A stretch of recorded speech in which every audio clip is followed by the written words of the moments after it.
Happy New Year. Hope you guys had a wonderful holiday. And I hope you enjoyed our episode that we put out last week just before Christmas. Maybe some of you still getting caught up. But the focus of that one was Garrett's first trip into the backcountry with the horses.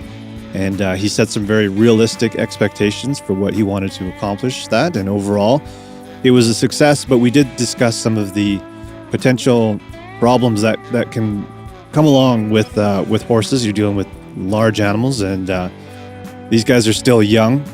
And I mentioned that I was going to play an episode from Outdoor Life on our show.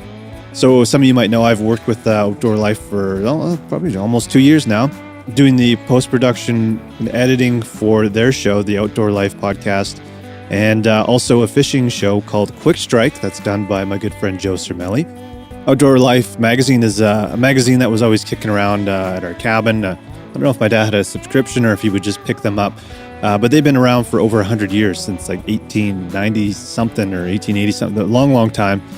So it's a privilege to work with them on these shows, and I'm proud of the work that we do together. But anyways, this episode that I'm going to play for you guys is about an incident that happened earlier this year. I won't go into all the details because I'll let Alex tee it up in his intro. But it was timely given the conversation that we just had.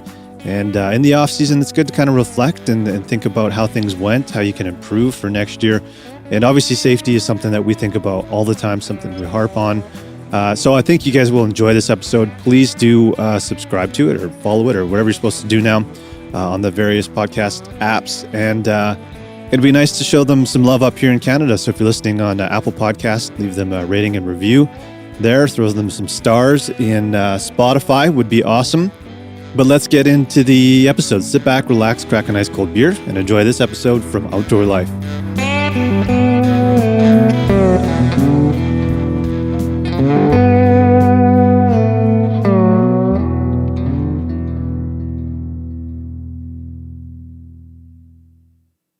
As many Outdoor Life listeners and followers might have already heard, our staff writer Tyler Freel was severely injured during a backcountry hunt in Idaho earlier this fall. Tyler was thrown from a horse during the ride back to the trailhead, and though he knew he was hurt the very instant he hit the ground, nobody quite knew the extent of his injuries at the time, which turned out to be extremely severe. So today on the podcast, Tyler is going to explain what exactly happened on that hunt. And our shooting editor, John Snow, who was there on the hunt with Tyler, is going to outline what we've learned from the experience.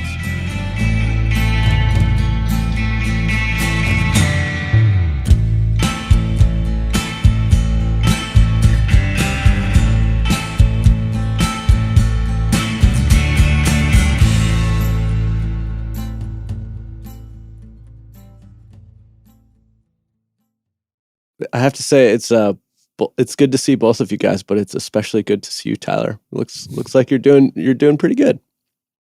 I'm surviving, man. I'm doing okay. Well, that's all I've found that a lot is relative now. Yeah. But I'm on the right side of the dirt, so that's positive. Yeah. A lot of folks who follow Outdoor Life have kind of like heard about this story that we're about to tell, but probably not in the detail that you're going to tell it. And I also think, now that we're several weeks removed from it, like you're going to have a chance to reflect on kind of what happened and hopefully kind of share some ideas for folks going on a hunt similar to yours, about how they might be able to avoid an accident like the one you had.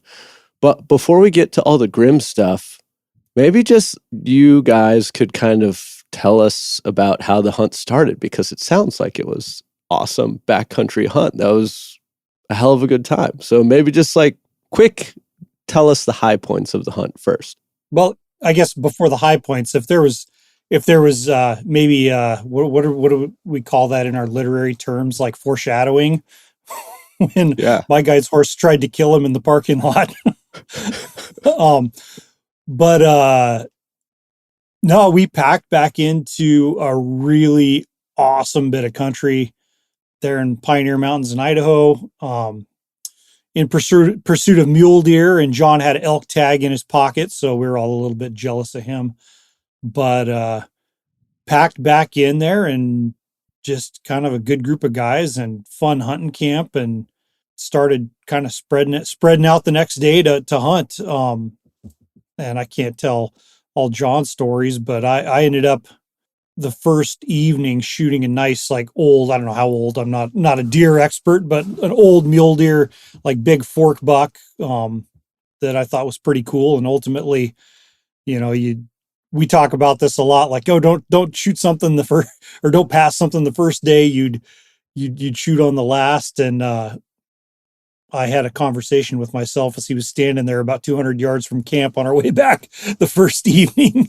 And ended up, he stood there a little too long, and the situation was a little too perfect. I finally so we spotted this deer, and I'm like, oh, he's pretty, it's like, that's not like he's a fork, but I was like, he's pretty wide and real tall. So like, yeah, it looks like an old deer. And he stopped and stood there, and I'm, running, we talk about this, but it's funny running the math in your own head. And I'm thinking, we might, we've only got so many days, and thinking of my good buddy Jason, who was hunting with me, and I want him to get a chance to hunt too. And finally I said, he just looks too good standing there. He was across a ravine from us, or across two ravines, kind of on these fingers of coming down off a ridge. And we had a nice, like, the perfect kind of gravel for setting a bipod, like firm but soft enough, and so I said, all right, I can. And it was getting down to last slide. It's like, all right, if I can just calmly get down and get set up on him, and he doesn't walk behind the trees, I'll shoot him. And that's what happened. So then it was then we run off to get John to come help carry him out. It was a very, I appreciated it because of very civilized, we're in the backcountry there, and it was a very civilized pack out. It was nice of Tyler to shoot his buck in reasonable proximity to camp. But before that, like, I want to just back up, because I think, at least the way I interpreted your question, Alex, I don't think we quite answered it. Like, so as you could tell from Tyler's account, we were on a legit backcountry horseback hunt, packing into wall tents. And yeah, for me, obviously we're fortunate in our job, and, we love to hunt anyway, and we get to have this folded into our work. Of all the types of hunting I do, horseback hunt, backcountry, and mule deer and elk country is really at the pinnacle for me. I mean, there's something magic about it. I just pinch myself every time I get in that country. I've been lucky enough over the years to have experienced that many, many times. Tyler obviously has his incredibly deep hunting experience and background. He's a sheep killing monster, a bear killing fool, the whole Alaska thing. But, I think the mule deer stuff, there's some of the Western hunting that, frankly, because he lives up in Fairbanks, some of that is still fresh to him. Yeah. At this point. And so it's kind of a nice, and there's something special about, old guy like me getting to re-experience something that's so meaningful to me. And then Tyler maybe checking not a new box, but, just getting a fresh look at something that's also kind of a quintessential hunt. And then on top of it, for us to get to hunt together. Yeah. It's not, I think as a staff, we've actually gotten a little better about that, because I think it's important for us we're all remote. I think it's important for us to spend time. And honestly, there's no better way for us to spend time than in a duck blind, or walking behind dogs, or, glassing for animals. And so, for me, this was a very, very special hunt and very special opportunity. And, that's sort of the broader context of this thing. I mean, I was just, pinching myself would be a little, bit of an exaggeration, but I was extremely just happy with the group of people we were with, and to get to hang out with my buddy Tyler. Yeah. And then, as Jon Snow typically does in the backcountry, he shot a big old bull elk, right? Yep. Killed a nice bull at a pretty far distance from what I've been told. Yeah, no, that was, so this was, I guess, the day after Tyler's mule deer. On day one, I was in a different area. We were hunting off horses, and And for me, I love hunting off horses. Like anytime I get to ride and experience that in the backcountry, that's something I crave. And I'm not like it's not like I'm a great horseback rider. I wouldn't pretend to be a cowboy or anything, but I'm very comfortable on horses, and I'm relatively experienced. I think it's fair to say. Yeah, you've done a lot of horseback hunting through your long career. Yes, and it's something I seek out. I really enjoy it. Yeah. But yeah, that first day when Tyler had shot his deer at last light, earlier in that day we had some really good kind of elk encounters and spotted some really nice animals. And there was this one overlook where we were looking literally cross canyon across this river down there to the other side, and spotted one individual bull in the morning in this one clearing that was somewhat close by, relatively within striking distance. And then we spotted another nice group of bulls way up higher, but like definitely some shooter bulls in there. And this is post rut, and so really the bigger bulls at this point are going to probably be solitary. Although they'll be in some bachelor groups, but they're not going to be hanging out. The big bulls won't be hanging out with groups of cows at this point. I mean, never say never, but talking in general. And it was kind of interesting. There's sort of a little sub story to this thing, because that same night when Tyler shot his, we everybody's back in camp comparing notes, and we're talking about, well, what'd you see? And I talked about this nice bull, and they're like, oh, was that 7x5 that was near camp? And I'm like, no, but he sounds kind of interesting too. Yeah. And, we were several miles away. Anyway, long story short, go back to that spot the next morning, and lo and behold, out right near that clearing within maybe 100, 200 yards of where I spotted that solitary bull, big old bull steps out.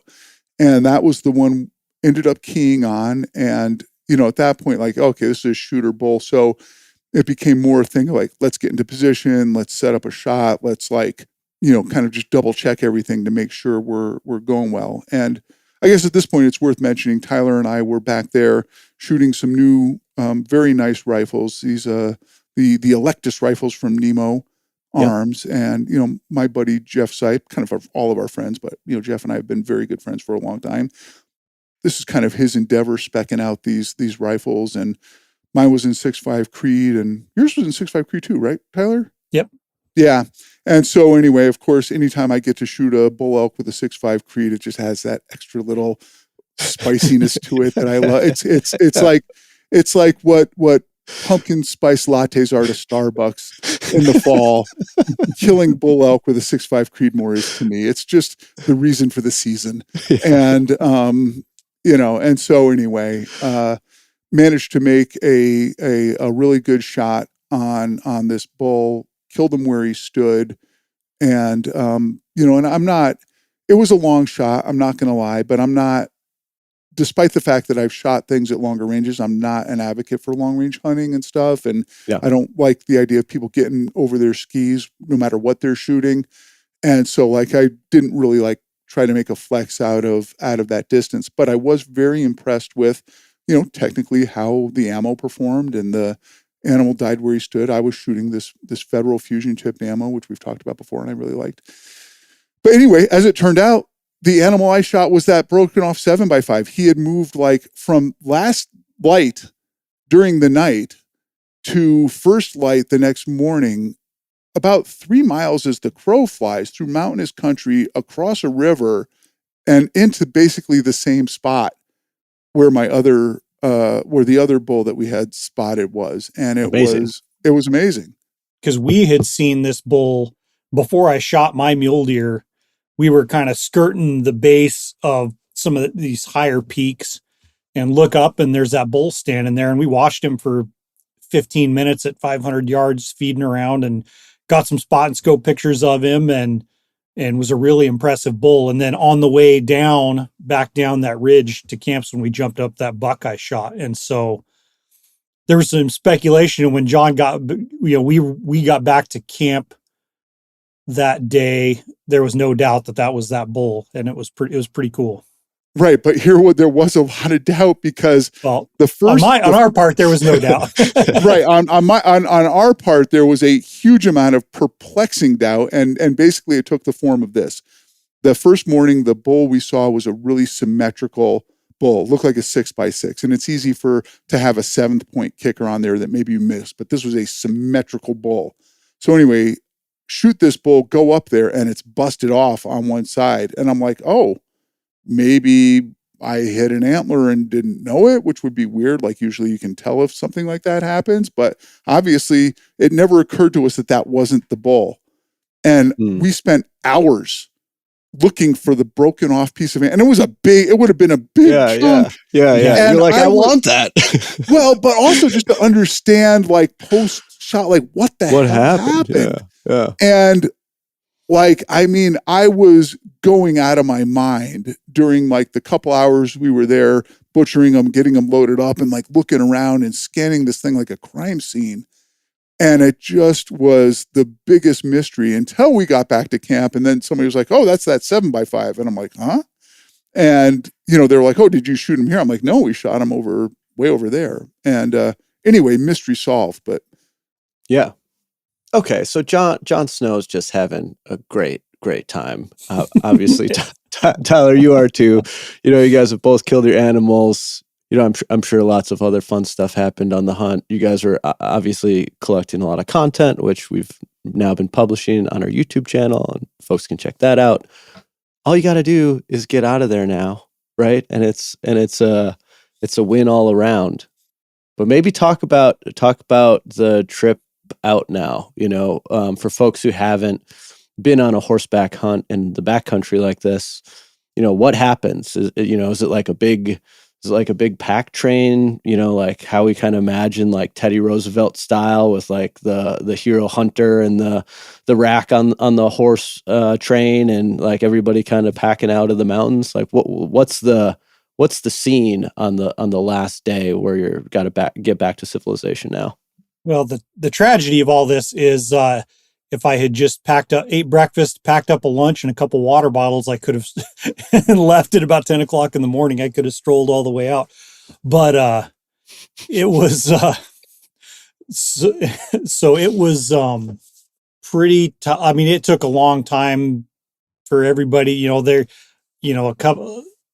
One of the guides had got hurt and had to leave early. Actually, two. And so it took a while to get kind of everything going and packed up. And it was probably talk about how they got hurt.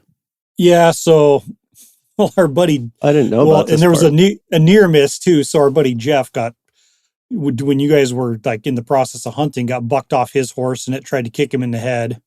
I was with Jeff when that happened. That's a whole story where he ends up with his head against a tree and the hoof extends and stops right there. Oh my God. And then one of the guides, he's a really nice guy. He was riding a mule that I guess I was off hunting with Jason. I guess the mule did not want to jump across didn't want to walk across this little creek. And so it jumped and popped something in his groin. So he was pretty much finished and he had to pack out the next day. And the outfitter was having some like leg health problems. And so he had to go the next day too. So it was, I think fair to say a little shorthanded. People were dropping like flies. Dropping like, the foreshadowing and to back this up too. So I may be good at a lot of things, but I'm not much of a horseman. I hadn't been on a horse in a long time. And the trip in, initially, like it took me a while to get comfortable, and then I was like having a great time. Yeah. And so I was on the same horse going out, which, according to all accounts is about the most reliable horse they had.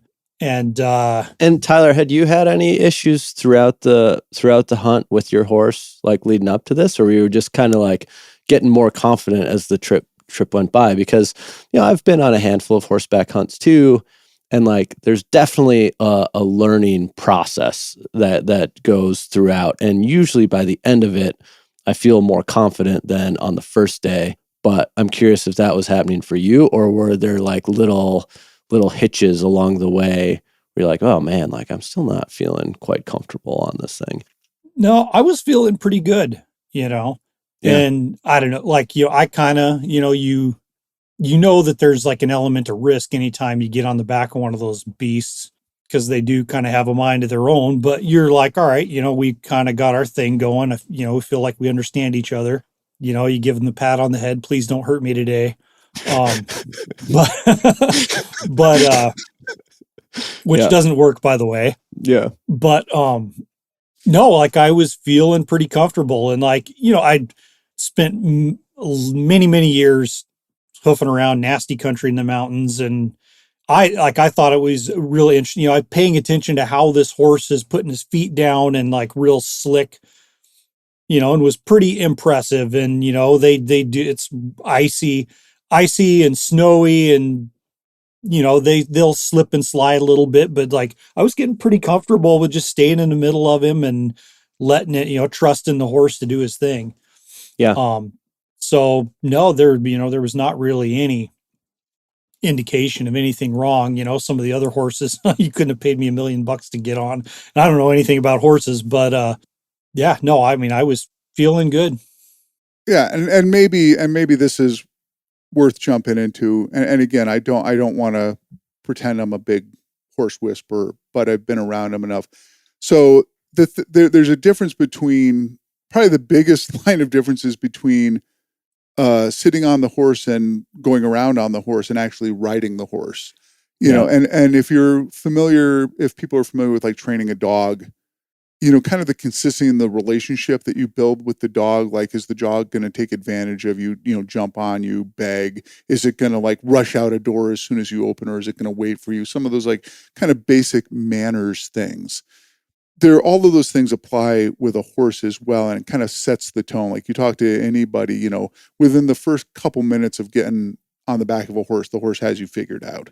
Basically, they're very they're huge, but they're very sensitive, as I think people know. And so, one of the big things is, I like, if you watch me on I don't let the horse do what it wants. Like, it's doing what I want. Like, I'm never giving the horse, like, letting it be willful or kind of in a sense misbehave. And if it tries to misbehave, I'll make it do the opposite thing until we kind of get it sorted out. And so, like, establishing that kind of relationship, but not a lot of people do that. In fairness, I've been on a lot of these hunts and things like that. And again, not that that's like some like next level thing of horsemanship, but it is that basic standard of like, do you know how to actually ride the horse versus kind of stay on the horse, if that makes sense. Yeah. And, that's a big line of demarcation. And I think that actually, is something that plays a big role in something like kind of what happened. Yeah. Yeah. I think Tyler and I, and probably most of the horseback hunting crowd who's not like, done a bunch of these hunts, but you're just kind of coming in on this, maybe once every several years, you do a hunt like this. Most of us are just in like the stay on the horse tier. We're just like, and most of the time, you're riding a horse on the trail, and your horse is following another horse, and it feels like your job is to just kind of stay on them. So, maybe fast forwarding a little bit here, like, you guys are now riding out, I assume, with like your camp, and you're headed back to the trailhead. Is that? Yeah. Like, is everybody together? Like, how's the ride out going? Yeah, and it's Tyler was kind of working up to this, but this was the last hunt of the season, and so it's like everything packed out. So it was the last hunt for the outfitter. Yes. Gotcha. Yes. So we were packing out for the season. So adding to the fact that we were down a few people in terms of just kind of getting going. There was a lot of stuff to sort of pack up and get and move, and so we had. I don't know how many of us were on horseback, 10 of us or whatever it was, but then there were, at least another, times and a half, 15, pack animals as well. So this is a big string. It was a big string. Yeah. Two separate strings of mules to get all the stuff packed out of there. Gotcha. Yeah. So it was like the Teddy Roosevelt looking thing, like it was a big production. Okay. All right. So then what happens? Well, we got a late start. And so the day is getting, and it's several hours out there. And so by the time we start to get towards the destination, it's starting to get dark a little bit, which is important. But anyway, Tyler, you take her away. Yeah. So they had all the mules up in front, and then we were kind of following in the horses. And I was mostly, right behind John the whole way out. And, you come out of the valley we were in and up over the ridge, and you start working your way down, and then you can see the corrals and kind of parking lot where at the trailhead, and getting closer and closer. And it's, kind of the edge of legal shooting, basically the end of legal shooting light is, kind of the frame of reference. Okay. And we go down this hill. The trail cuts down through this stand of big timber, and it's kind of dark in there and icy and slick. And as I said, my horse the whole time had been pretty careful, especially going downhill with my fat ass on him. I'm sure it was not feeling good on his knees. Yeah. But so he'd been taking his time, and the end of the trail hooks right into this open meadow, and then I don't remember because I didn't walk the whole way, but very, kind of beyond that meadow is the trailhead and whatnot. So we're getting close, like within a few hundred yards, couple hundred yards ish. This is still very broken terrain, like through Gotcha. this. I mean, it's hard to, this was incredibly vertical terrain throughout everything. So every drainage up and down, up and down, up and down. So it's not like this is like a flat, stretch. Gotcha. So as I'm coming down the trail through the woods and it's dark, I can see, some of the other guys' horses getting into that meadow, starting to kind of trot, and thinking, all right, they know they're almost home, like kind of anticipate this when he gets in there. And then for just a split second, he started acting like he wanted to go fast. And we're still in the wood, going down this steep trail. I'm like, it's too steep. He shouldn't be doing that. And so I kind of stopped him. And like you pulled back on the reins. Oh yeah. Yeah. So I'm like, all right, I need to be prepared to be in control of this horse. And then, I don't know, a split second after that, he just exploded, and we were going really fast before I knew what happened. So he's running downhill. Yeah, sprinting, and so he goes down and hangs from what I remember, hangs right into this meadow. And I had enough time to yell at him a couple times, trying to get him stopped, and yank, just reefing on him. And before I knew it, within a couple seconds, I'm hanging off this horse sideways because my saddle rolled, and had the time, just enough time, as we're like blazing across, I didn't see anybody else or anything. It was all kind of tunnel vision over the mane of this horse. And I just had enough time to know that I can't stay on top of this. So I can't get myself back up. And so because you're hanging you felt like you were hanging sideways at that point. Oh, and I was. Yeah.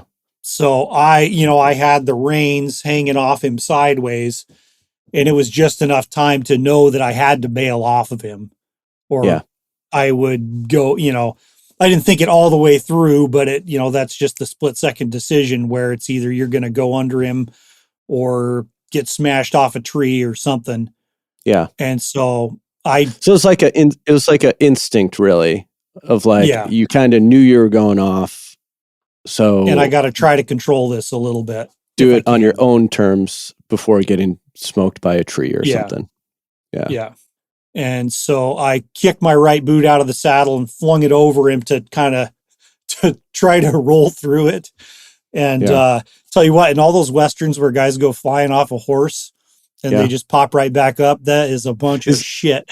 Is that did you have, as you were doing this, did you have a vision of that's what was going to happen? You were going to roll off and then just dust yourself off and stand up? I didn't have time for that. Okay. I kept my left arm tucked just out of instinct. I just got to try to roll through this, and and it just was what it was. And when I hit the ground, I felt / heard whatever, perceived a just crunch. Yeah. And then before I knew it, then I'm on my back and just yelling because I was in a lot of pain. Yeah. So the second you hit, you knew you were hurt bad. I knew I was messed up pretty bad. Yeah. Yeah. And ironically, my thought was, oh, I tore my shoulder. It was a lot worse than that, buddy. Yeah. Okay. So you hit the ground.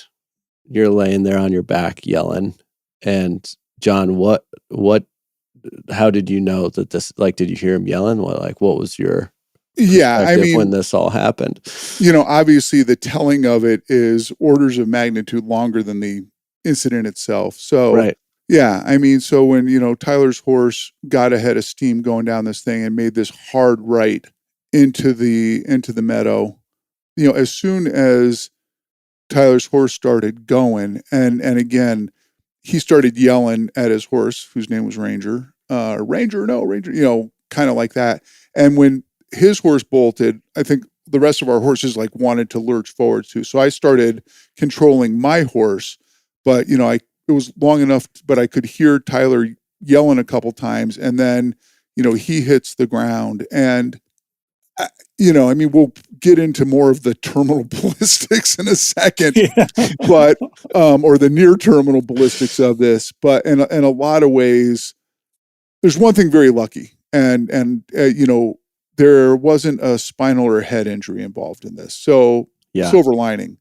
That said, Tyler pretty much hit the ground as sort of as hard as you possibly could. The severity of what ended up happening was intense. Yeah. So it definitely, he did not draw any aces in the impact card on this thing. And as soon as he fell, he was obviously screaming in pain and still yelling at Ranger, by the way. Tyler was very clear about where his wrath was being directed. Bad Ranger. Yes, bad Ranger. It was a little more explicit than that. Yes.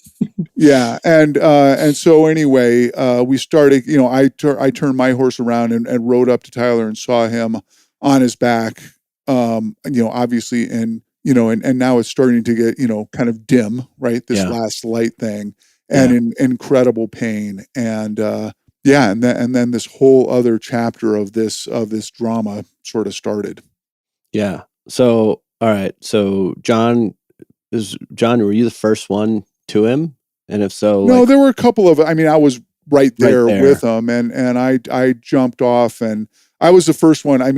I was the first one to start to lay hands on Tyler because I was just so I was just so concerned, and obviously we're just trying to assess what the fuck happened and how bad is this. And Tyler, basically you can say what you remember, but I remember you talking about stuff is loose, you're stuff is broken. Yeah. And my left side, you were just emphasizing the fact that your left side was not very functional at all. And so why don't you, I don't want to steal your thunder here.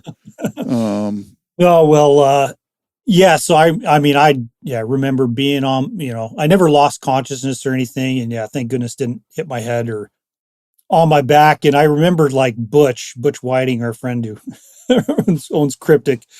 I remember him saying something like, "Oh, you got the wind knocked out of you." I was like, "It's a little worse than that, dude." Yeah. I could feel ribs moving around in my back, and I could feel my collarbone so I was trying to do this self triage. I'm not professionally trained or anything, but you're on the ground. You want to figure out what happened to you or what works and what doesn't. And, I could feel my collarbone was broke, and I could feel on the side of my sternum, I was all right, I'm sure I got a rib broke there, but I could feel stuff moving around in my back, and kind of, I don't know if I was coughing, but I remember thinking all right, well, I don't taste any blood, because with thought heads, I wonder if I got a rib through a lung, which looking forward doesn't mean anything if you can't taste blood or if you're not coughing up blood.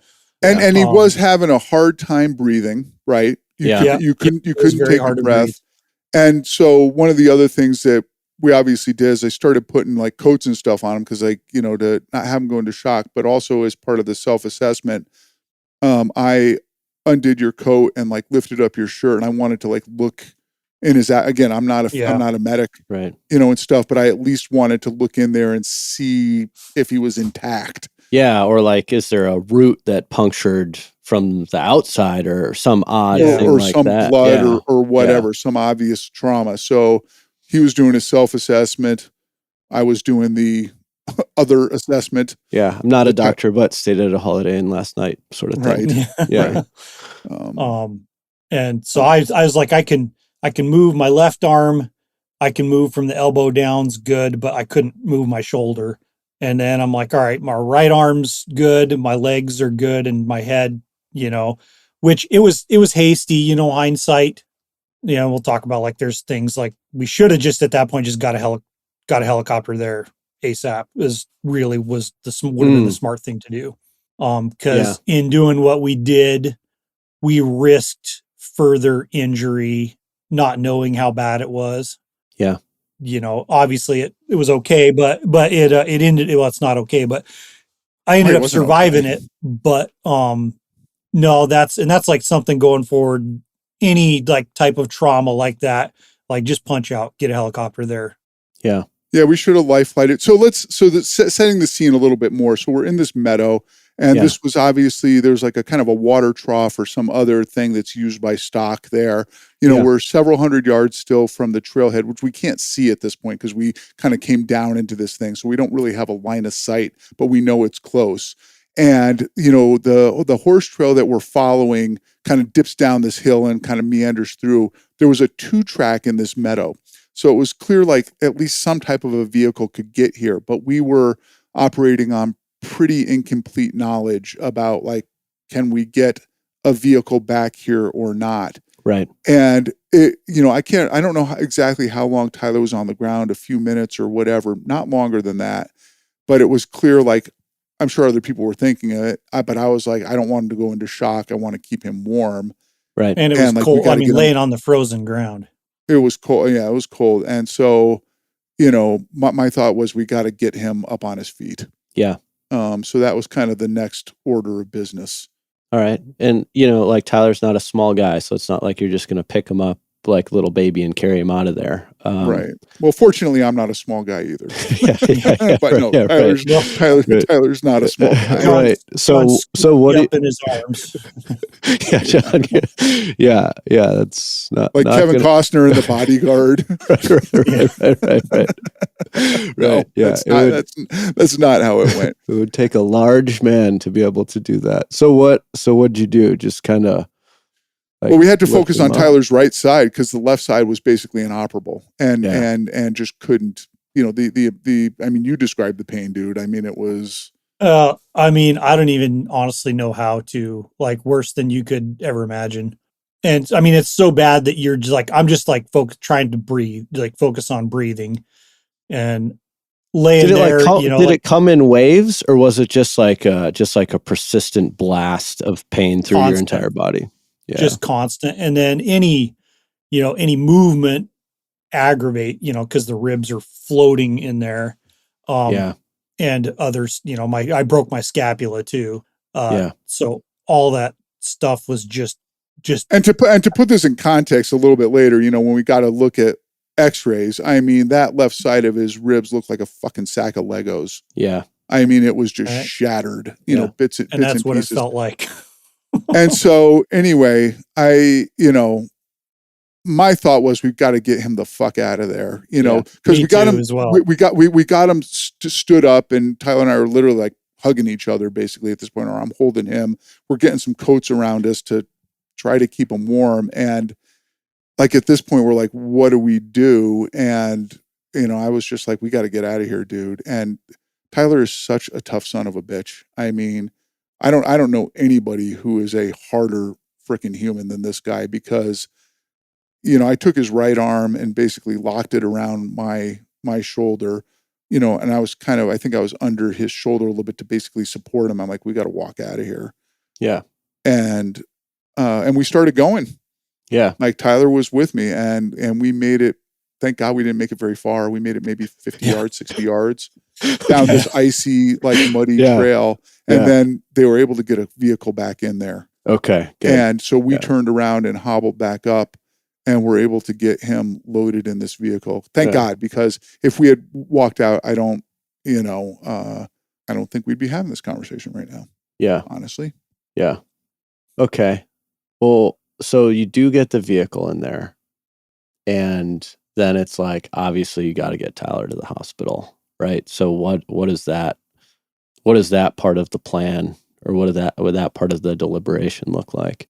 So what happened is that, interestingly, here's how it kind of unfolded. I mean, obviously Tyler's going to the hospital right there. Like, he drives back and he's through the trailhead area, and I assume you didn't stop. I assume you just kind of kept rolling, right? No, but as we're driving out there, he's like, Levi is the guy's name that was driving me, really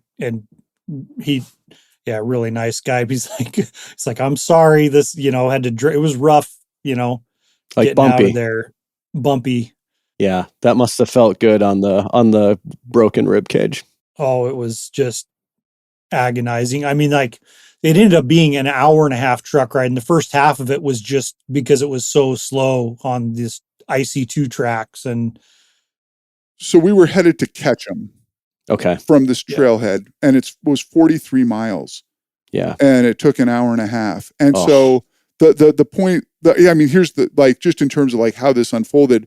So Tyler's in the truck, and I think they just, unless, correct me if I'm wrong, I think you guys just kind of cruised through the trailhead and just kept going. So we had to get the horses together, get out, unpack stuff. Like, we basically had to undo things. We were going very fast. Yeah. But basically get all of our crap loaded in our vehicles and everything else. Because you're down all those guides and outfitters. Like, you guys have to probably have to do some of this stuff. And here's the other thing. I mean, of course, we're in bad cell service thing anyway. Like a moron, I had lost my phone. Oh no! Yeah. In the backcountry. Oh. And so I didn't have. Actually, did I have your phone at this point, or no? I took your phone. No, later. Not till we got to the hospital. Right, not till we got to the hospital. I mean, so I didn't have a phone. We didn't really have cell service. So actually, a little bit of humor in this whole thing. So, getting all our stuff together. I want to race out of here. I'm like, I know we're going to catch them. I don't know where Tyler is. Anyway, we're going out, and there are other people who had been camping or whatever, and we get behind, and I'm behind this slow fucking truck, and I'm like, God damn it, I'm gonna literally pit you off the goddamn road. And little did I know that was Tyler. I was so angry at this truck, and then I'm like, oh, wait a minute, that's him, because they were going so slow, because this is washboard, dirt 2 track. I mean, every bump is just excruciating, right? Yeah, and I had tried to had my seat back as to try to get some, I wouldn't say comfort, but a position where I could breathe, because that was really the only thing I was focused on the whole way, is just breathing and staying conscious. And I managed to get my muddy boots up on the dash to in some, pretend it was going to help keep me from going into shock. I didn't know. But managed to stay conscious. I remember once we got on the highway, we're driving through, and this is Halloween night. So I see flashing lights up ahead, and I'm like, oh, dear God, please, is that an ambulance coming to get me? Nope, it was just cops doing a DUI.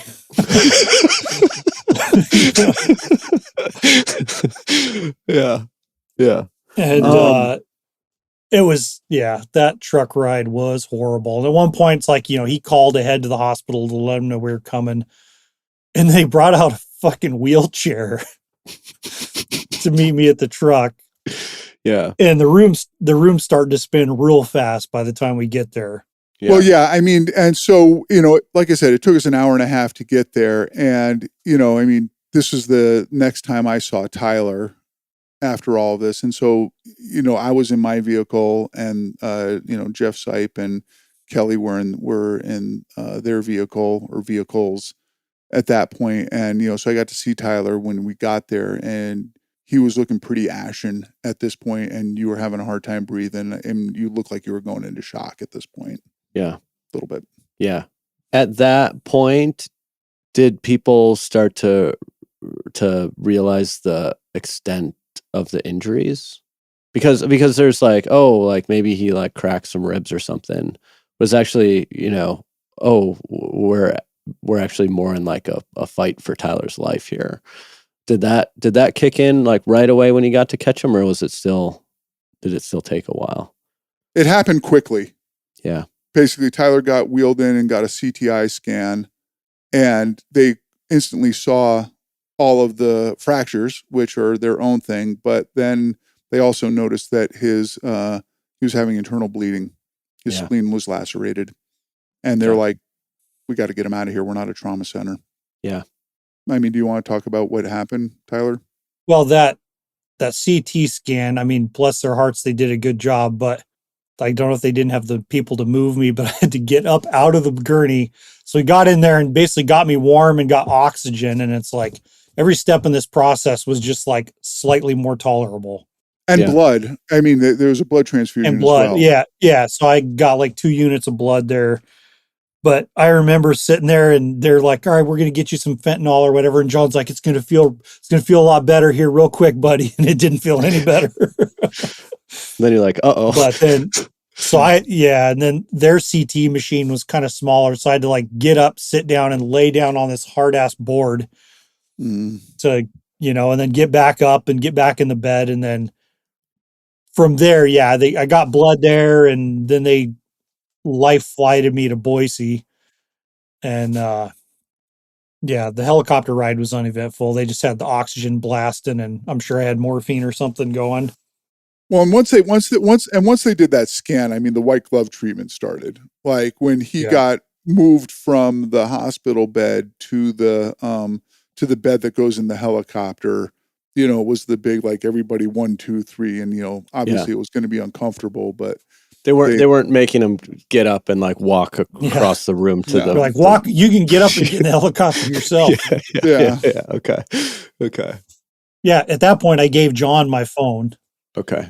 Right. So I was in touch. I was in contact because obviously he wanted to be in touch with his wife and everything else, and it wasn't clear how conscious or whatever he was going to be going forward with all of this. And so I've got Tyler's passcode to his phone. Nice. Might need that someday. It's good to have. No, so I was in touch with his amazing wife, Faith, who's up in Fairbanks, and obviously, concern doesn't even begin to touch on it. So this is like midnight.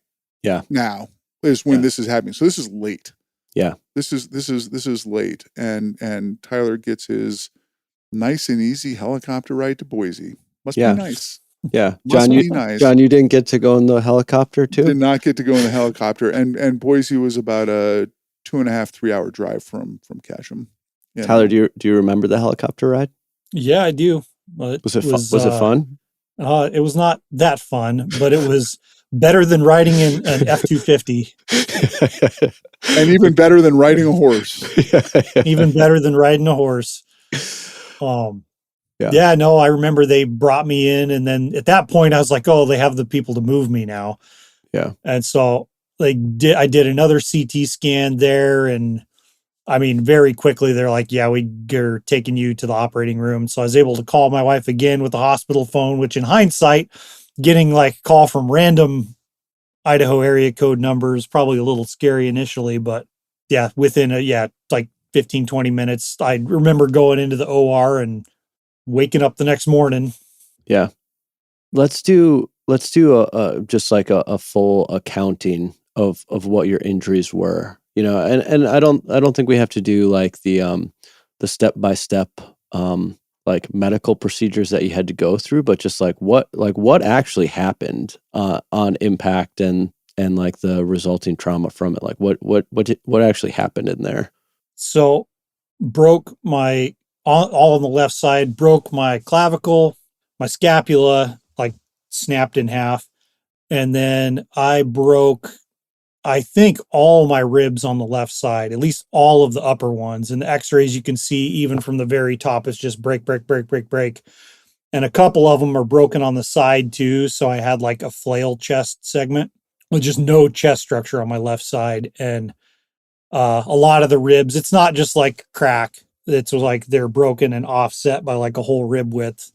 My spleen, obviously, like it just, was severely damaged. And then, which I think they said it was like grade 5, which is the worst.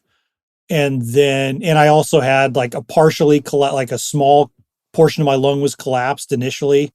And eventually I got in the hospital moving around, I got a rib punctured my left lung.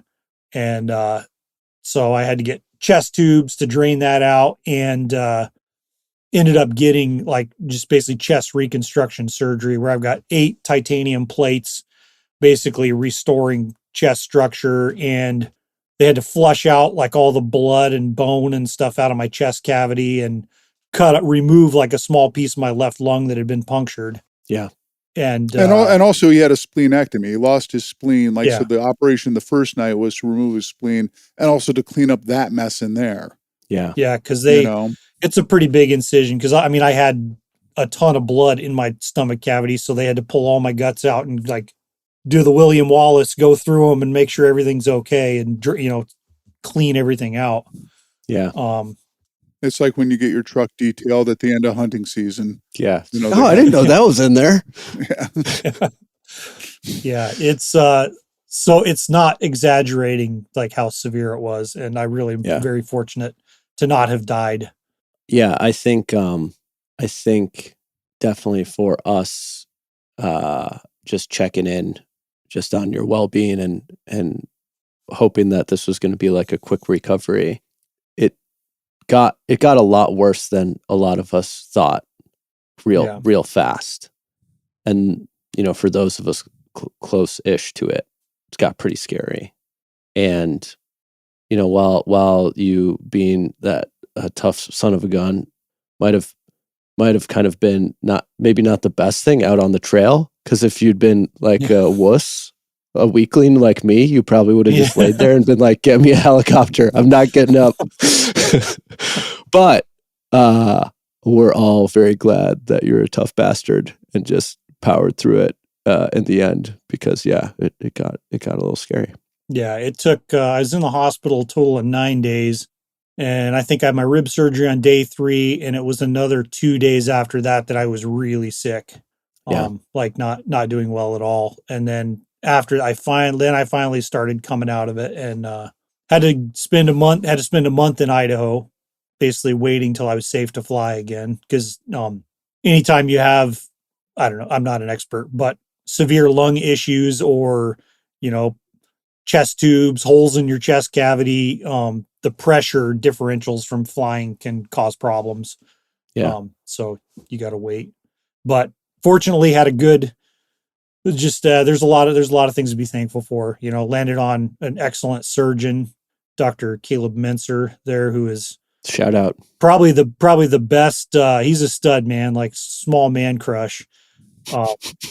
He walked in, he said the first time we walked in before my rib surgery. So he actually was on call and like did my splenectomy too. So he's been all up in this. But he walked in one morning and said, he's like, dude, I'm not going to lie. You got the shit beat out of you. So, but I'm going to fix you.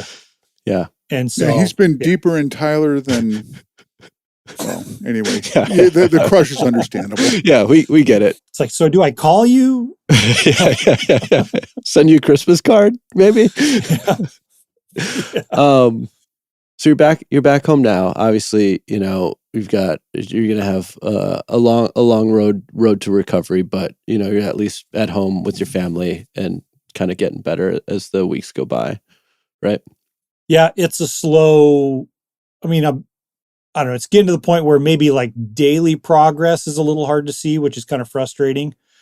Yeah. But for a while it was been like a little bit better every day. And, it still feels like I took one of your freaking duck loads to the ribs. Yeah. And it's just going to like kind of a matter of getting comfortable with discomfort for a long time.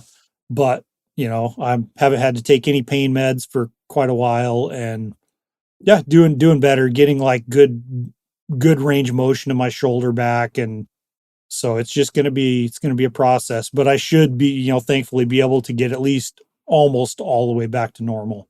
not to make this feel like it's over, because obviously, like we just said, you got a long road to recovery, but we are pretty well removed from the from the accident itself. And I wonder now, from each of you, like looking back, if there's like things that you would tell other people, going into the backcountry, potentially dealing with a situation like this, either for themselves or for like their hunting buddy.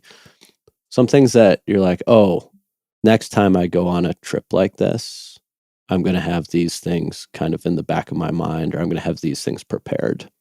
I mean, I think from my standpoint, like just looking at the horses, just kind of like whenever we get together, whenever I'm getting together with anybody who's shooting, but when we do our gun test or whatever, we have a gun safety brief. We talk through kind of the rules and just make sure everybody's head's right. I think having a horse safety brief would have been really beneficial at the outset. And, just talking about some of that stuff. I mean, it's sort of a truism, if you're around horses long enough, you're going to get hurt, but you don't have to get hurt this way. Yeah. And I think, I think if there had been a little more instruction about how to handle a horse, about how to like ride the horse as opposed to just being on the horse, like little things to control it. And then also what to do if a horse, breaks away and runs. Cause that's one thing, cause there is a technique, like I think most people would do, Tyler, yank back on the reins. And that's what I would have done.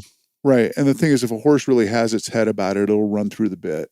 And, there's a specific technique that could have helped, which is to reach far down with one hand on the rein and crank that horse's head back 90 degrees.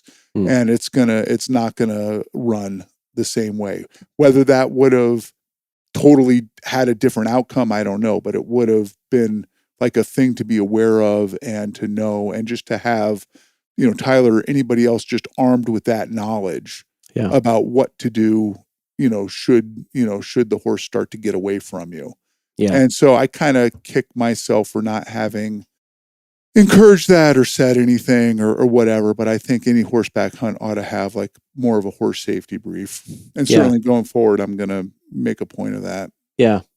I think, thinking of those gun safety briefings that we do, everybody's heard them before, right? And we do them anyway. And what it does is it just sets the tone for asking questions and like calling stuff out. It's like, if you know it or don't, it doesn't matter. We're just going to talk about it no matter what. And that idea, and like, in a backcountry hunt where you're dealing with potentially dangerous stuff, that's a really good mentality to have, of like, we can ask anything. There's no stupid question. We can talk about stuff no matter what.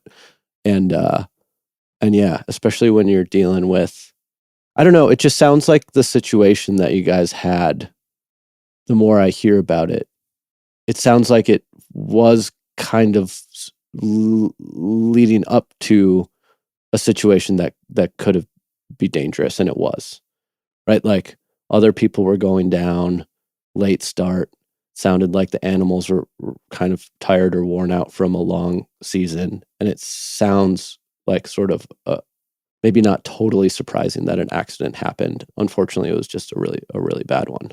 Mm-hmm. Is that fair?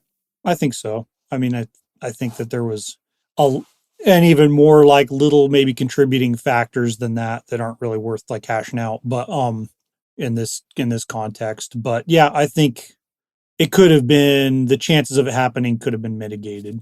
Yeah, for sure. You can never guarantee that nothing bad's going to happen, but looking at how everything went down, I don't think it had to happen. Yeah, I agree. I think this was ultimately preventable. Yeah. Or very likely preventable. I mean, there's no absolutes, right? Yeah. You're dealing with horses, you're dealing with the wilderness.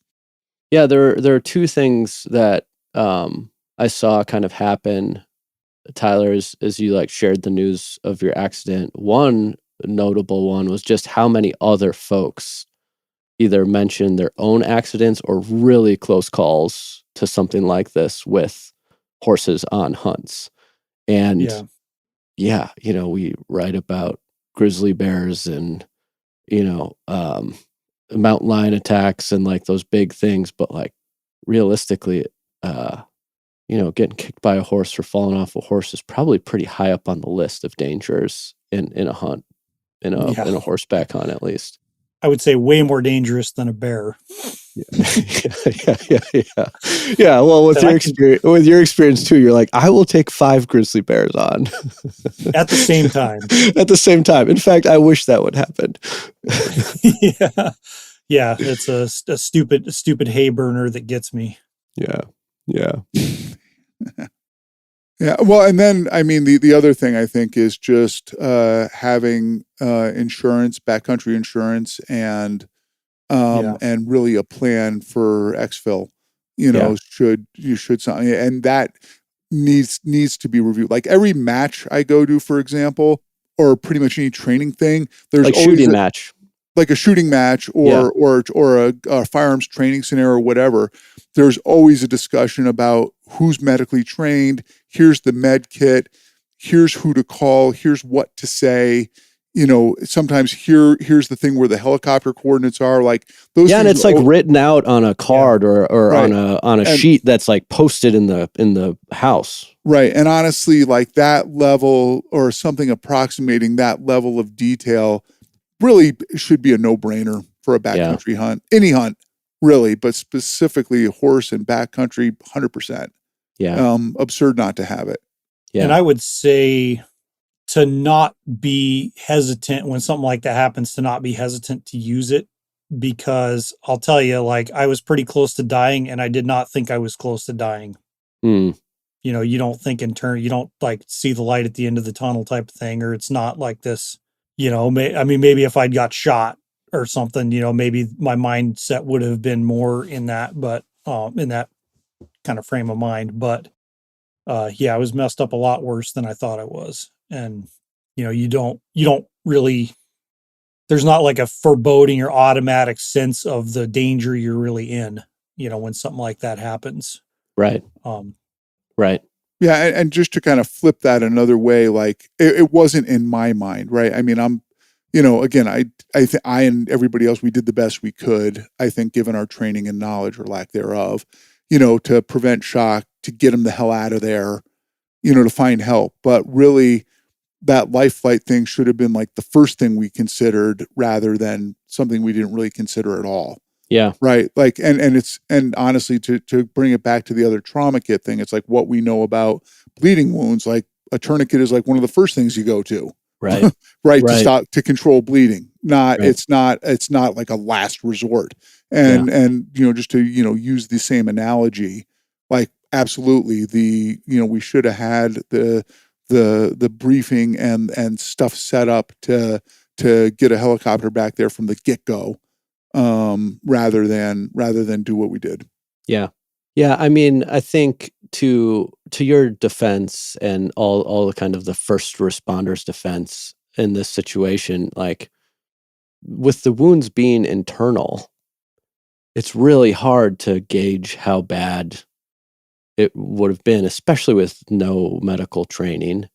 And then also you're dealing with Tyler, who is a tough son of a gun, right? So he's trying to be tough, and you're like, hey, I think we got to get you up, and he's like, okay, he gets up, right? So like that in a lot of ways was probably working against you a little bit too. A normal person. Yeah, it was just Tyler. I mean, of course he's tough. Yeah. Whatever. Yeah, a normal person maybe would have just stayed down and said, "Hey, rub some dirt in it. Hey guys, I think I'm gonna die." Yeah. Right. Yeah. The other thing that I really stood out when you started sharing the news was just how much support there was, especially from our industry, our hunting and shooting industry, of folks, reaching out and, chipping in to help cover expenses, and just how, just how strong of a community response there was. It just made me feel really good about the industry and the people that we work with. So that was cool to see. Yeah, likewise. And that, I mean, honestly, I can't tell people how much that means to me, because it made it a lot more tolerable. It made it nice. Well, and it also made me feel bad for like, all the people that's like in the hot that are on my floor just by themselves with no support or no one to talk to them or anything like that. So like I deeply appreciate all that, and it has made a huge difference in my recovery. I may look fine and sound fine, but I got a long ways to go. Yeah. And that makes it easier. Yeah. Well,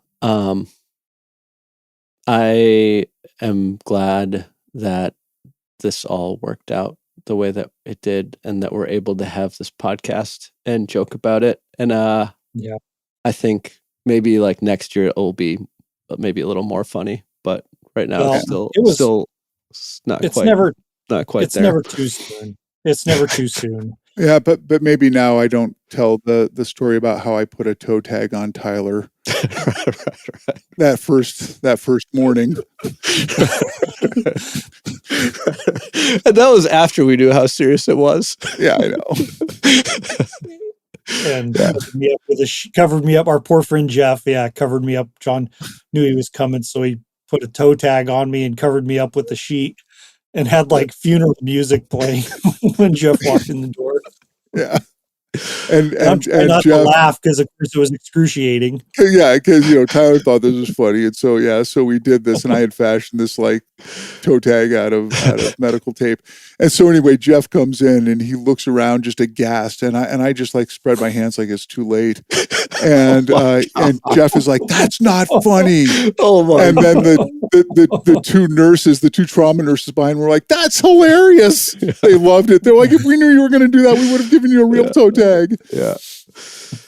Yeah. So laughter is the best medicine unless your ribs are crushed. Unless your ribs are destroyed. Right. Also, Jon Snow has the exact same sense of humor as a trauma nurse. Yeah. Well, I mean, honestly, that's the old journalism thing, like working like, ER people, cops, EMS, journalists. I mean, there's a gallows humor that kind of, I think, goes with the personalities who do those jobs, but it's also gets fostered by encouraged within it's how I cope with things. I'm all about inappropriate laughter. Yeah. Yeah. Which now that Tyler's ribs are all welded together, he can laugh again. So it's just fine. Yeah. All right. Well, thank you for telling this story, Tyler. Thank you for not dying. And I look forward to having you back full time next year. And you, everyone listen to this, we'll see a whole lot and hear a whole lot more from Tyler next year. I'm going to be milking this for a long time. And if I may, if you ever find yourself saddling up on a pack train in the Rocky Mountain West, and they say, "We're going to put you on Ranger," you need to just turn around and walk the other way. Yeah, just walk out. You could always walk, guys. You can always walk.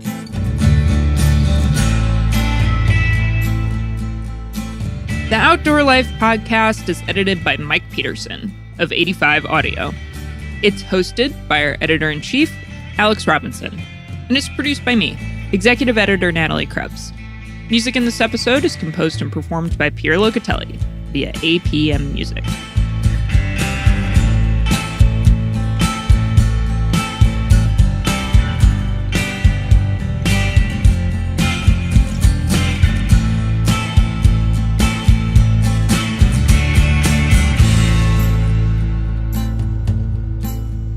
There you go. Lots of great takeaways in that one. The biggest one, and I mentioned this to Garrett and Callie, is sort of having that tailgate safety meeting before you head out on a big trip. And it doesn't have to be with horses. It can be for any hunt. So, just identifying what some of the obstacles can be or safety risks and how we would plan to, solve them or avoid them altogether. Important to do, man. And even if, like 99.9% of trips are uneventful as far as safety problems, shit can go south in seconds, as you just heard. So good thing to keep in mind. And I really appreciate Outdoor Life letting me run this episode on our feed. And again, super proud to work with them. So go over there, follow that show, add it to your list of podcasts. They cover all kinds of topics, lots of gear stuff. They take gear testing to the next level, like the very, very next level. So all you gear nerds out there, I know that you will appreciate what they're doing over there at Outdoor Life. I'm sure lots of you are already aware, but anyways, I got an interview lined up for next week. It's already in the bank. It has to coincide with something they're doing. So if it doesn't line up, then I'll do something different. But I will see you guys next week. So thank you for listening, and we'll chat soon.